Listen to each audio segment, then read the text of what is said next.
Exodus, chapter 1. The Israelites in Egypt.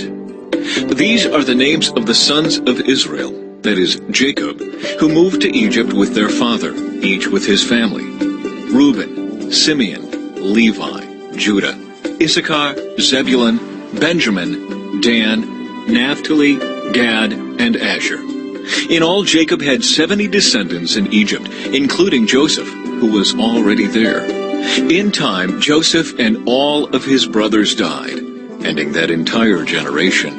But their descendants, the Israelites, had many children and grandchildren. In fact, they multiplied so greatly that they became extremely powerful and filled the land.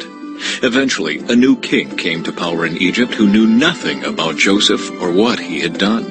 He said to his people, "Look, the people of Israel now outnumber us and are stronger than we are. We must make a plan to keep them from growing even more.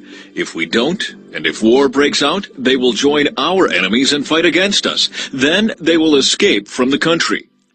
So the Egyptians made the Israelites their slaves. They appointed brutal slave drivers over them, hoping to wear them down with crushing labor. They forced them to build the cities of Pithom and Ramesses as supply centers for the king. But the more the Egyptians oppressed them, the more they multiplied and spread, and the more alarmed the Egyptians became. So the Egyptians worked the people of Israel without mercy. They made their lives bitter, forcing them to mix mortar and make bricks and do all the work in the fields. They were ruthless in all their demands. Then Pharaoh, the king of Egypt, gave this order to the Hebrew midwives, Shiphrah and Puah. "When you help the Hebrew women as they give birth, watch as they deliver. If the baby is a boy, kill him.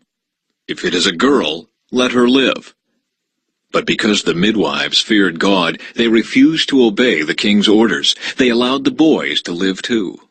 So the king of Egypt called for the midwives. "Why have you done this?" he demanded. "Why have you allowed the boys to live?" "The Hebrew women are like the Egyptian women," the midwives replied. "They are more vigorous and have their babies so quickly that we cannot get there in time." So God was good to the midwives, and the Israelites continued to multiply, growing more and more powerful.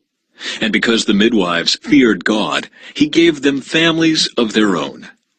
Then Pharaoh gave this order to all his people: "Throw every newborn Hebrew boy into the Nile River, but you may let the girls live."